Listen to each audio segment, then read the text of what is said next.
आप सभी का हमारे इस चैनल पर बहुत बहुत स्वागत है। आइए आज पढ़ते हैं क्लास 10 साइंस का chapter 1 chemical reactions and equations. तो सबसे पहले हम ये जान लेते हैं कि केमिकल रिएक्शंस क्या होती है।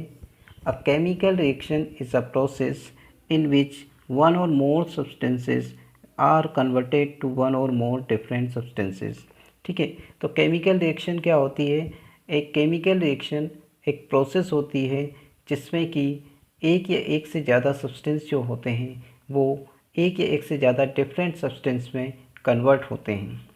ठीक है, तो यहाँ पर जो सब्सटेंस कन्वर्ट हो रहे हैं डिफरेंट सब्सटेंसेस में, वो एक सब्सटेंस भी वन और मोर सब्सटेंस में कन्वर्ट हो सकता है, या one or more substance single substance में भी कन्वर्ट हो सकता है, या एक से ज़्यादा सब्सटेंस में भी कन्वर्ट हो सकता है। केमिकल रिएक्शन को और अधिक अच्छे से समझने के लिए आइए एक एग्जांपल लेते हैं। जब हम मैग्नीशियम रिबन को ऑक्सीजन के प्रेजेंस में बर्न करते हैं तो मैग्नीशियम ऑक्साइड बनता है। मैग्नीशियम रिबन जो है ऑक्सीजन के प्रेजेंस में वाइट फ्लेम के साथ बर्न करता है और एक वाइट पाउडर हमें मिलता है जो कि मैग्नीशियम ऑक्साइड होता है। ठीक है, तो यहाँ पर मैग्नीशियम और ऑक्सीजन की रिएक्शन हुई और मैग्नीशियम ऑक्साइड एक सब्सटेंस बना। तो यहाँ पर दो सब्सटेंस आपस में कंबाइन हुए और एक तीसरा नया सब्सटेंस बनाया। तो ये जो प्रोसेस है ये क्या कहलाती है, केमिकल रिएक्शन कहलाती है, क्योंकि यहाँ पे दो केमिकल कंबाइन हुए, दो केमिकल आपस में रिएक्शन करके एक तीसरा केमिकल बना रहे हैं मैग्नीशियम ऑक्साइड। जब भी कोई केमिकल रिएक्शन होती है तो उसमें जो सब्सटेंस केमिकल रिएक्शन में पार्टिसिपेट करते हैं उन सब्सटेंस को हम कहते हैं रिएक्टेंट्स, और जो सब्सटेंस रिएक्शन के बाद बनता है उसे बोलते हैं प्रोडक्ट। ठीक है, तो यहाँ पर जो रिएक्शन है मैग्नीशियम और ऑक्सीजन की जो रिएक्शन हो रही है ये दोनों आपस में कंबाइन हो रहे हैं। तो ये दोनों आपस में रिएक्शन कर रहे हैं, इसलिए ये दोनों क्या हैं, रिएक्टेंट्स। जबकि जो प्रोडक्ट बन रहा है, जो सब्सटेंस बन रहा है मैग्नीशियम ऑक्साइड, वो यहाँ पर क्या है, प्रोडक्ट है। तो हमने ये समझ लिया कि रिएक्टेंट्स वो सब्सटेंस होते हैं जो केमिकल रिएक्शन में पार्टिसिपेट करते हैं और एक नया सब्सटेंस बनाते हैं। जो नया सब्सटेंस बनता है उसको प्रोडक्ट बोलते हैं। जब भी कोई केमिकल रिएक्शन होती है तो कुछ चेंजेस होते हैं। क्या क्या चेंजेस होते हैं आइए देख लेते हैं। तो चेंज इन स्टेट मिल सकता है, कलर में चेंज हो सकता है, गैस इवॉल्व हो सकती है, टेम्परेचर में चेंज हो सकता है। ये सारे चेंजेस केमिकल रिएक्शन के दौरान देखने को मिल सकते हैं।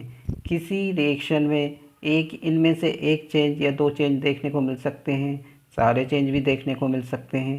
किसी भी केमिकल इक्वेशन को जब हम सिंबल के रूप में रिप्रेजेंट करते हैं और उस रिप्रेजेंटेशन से जो इक्वेशन बनती है उस इक्वेशन को हम बोलते हैं केमिकल इक्वेशन।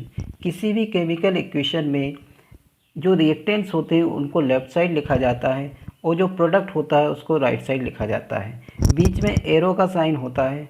एरो के साइन के लेफ़्ट साइड रिएक्टेंट्स लिखे जाते हैं और एरो के साइन के राइट साइड प्रोडक्ट लिखा जाता है। एरो पॉइंट करता है प्रोडक्ट की साइड। ठीक है, जिस तरफ रिएक्शन का डायरेक्शन है, रिएक्शन के डायरेक्शन को कौन शो करता है, एरो शो करता है। यहाँ पर जो तीर का निशान है, ये तीर का निशान रिएक्शन के डायरेक्शन को शो कर रहा है। इसका मतलब ये है कि यहाँ पर मैग्नीशियम और ऑक्सीजन कंबाइन होकर मैग्नीशियम ऑक्साइड बना रहे हैं। मीन्स जो रिएक्शन का डायरेक्शन है वो लेफ़्ट साइड से। ये जो इक्वेशन हमने लिखी है ये एक वर्ड इक्वेशन है। यहाँ पर जो भी सब्सटेंस पार्टिसिपेट कर रहे थे रिएक्शन में उनके हमने नाम लिखे हैं और एक एरो के साइन से रिप्रेजेंट किया है कि कौन रिएक्टेंट्स है कौन प्रोडक्ट्स हैं। लेकिन अगर इन्हीं सब्सटेंस का हम फार्मूला लिख देते हैं, मैग्नीशियम का फार्मूला लिख दें, ऑक्सीजन का फार्मूला लिख दें, मैग्नीशियम ऑक्साइड का फार्मूला लिख दें, सब के सिंबल जो हैं, इनके जो फार्मूले हैं उनको अगर हम लिख देते हैं तो जो हमें इक्वेशन बनेगी, जो इक्वेशन हमें मिलेगी वो इक्वेशन क्या कहलाएगी, केमिकल इक्वेशन कहलाएगी। ये जो इक्वेशन थी ये वर्ड इक्वेशन थी। जो जो सब्सटेंस पार्टिसिपेट कर रहे थे और जो बन रहा था उनको हमने सिंबल के रूप में लिख दिया। ठीक है, उनका नाम लिख दिया। अब इनका ही अगर हम फॉर्मूला लिख देते हैं तो हमें क्या प्राप्त हो जाती है, केमिकल इक्वेशन प्राप्त हो जाती है। तो ये जो इक्वेशन है ये क्या है, एक केमिकल इक्वेशन है जिसमें मैग्नीशियम और ऑक्सीजन प्लस साइन के साथ लिखे हुए हैं, मतलब ये दोनों आपस में कंबाइन हो रहे हैं और तीर के निशान के दाईं तरफ मैग्नीशियम ऑक्साइड का फॉर्मूला लिखा है। जब भी हम कोई केमिकल रिएक्शन लिखते हैं तो हमें ये ध्यान रखना पड़ता है कि दोनों तरफ, एरो के साइन के दोनों तरफ, तीर के साइन के दोनों तरफ, मतलब रिएक्टेंट साइड और प्रोडक्ट साइड, दोनों side number of atoms same होना चाहिए। यहाँ पर हम ध्यान से देखें तो मैग्नीशियम का नंबर तो सेम है, लेकिन ऑक्सीजन यहाँ पर 2 है, यहाँ पर ऑक्सीजन 1 ही है, मतलब ये बैलेंस नहीं है। इसको हम बोलेंगे अनबैलेंस्ड केमिकल इक्वेशन। ऐसी केमिकल इक्वेशन जो बैलेंस नहीं है उसको हम बोलते हैं स्केलेटल केमिकल इक्वेशन। ठीक है, तो ऐसी केमिकल इक्वेशन जिसमें number of atoms reactant side और प्रोडक्ट साइड सेम नहीं है, इक्वल नहीं है। ठीक है, इक्वल नहीं है, ऐसी इक्वेशन को क्या बोलेंगे? Skeletal chemical equation. लेकिन अगर कोई इक्वेशन में नंबर ऑफ एटम्स दोनों साइड सेम है, नंबर ऑफ एटम्स इक्वल हैं, लेफ्ट हैंड साइड और राइट हैंड साइड दोनों तरफ नंबर ऑफ एटम अगर इक्वल हैं तो वो इक्वेशन कहलाएगी बैलेंस्ड केमिकल इक्वेशन। ठीक है, तो बैलेंस्ड केमिकल इक्वेशन में क्या होगा? रिएक्टेंट साइड और प्रोडक्ट साइड दोनों तरफ नंबर ऑफ एटम्स सेम रहेंगे, जबकि स्केलेटल केमिकल इक्वेशन में क्या होगा? ये अनबैलेंस रहेगी और इसमें जो नंबर ऑफ एटम्स रहेंगे लेफ्ट हैंड साइड और राइट हैंड साइड वो इक्वल नहीं रहेंगे। यहाँ पर अगर हम देखें तो यहाँ पर देखिए जिंक दोनों तरफ बराबर है।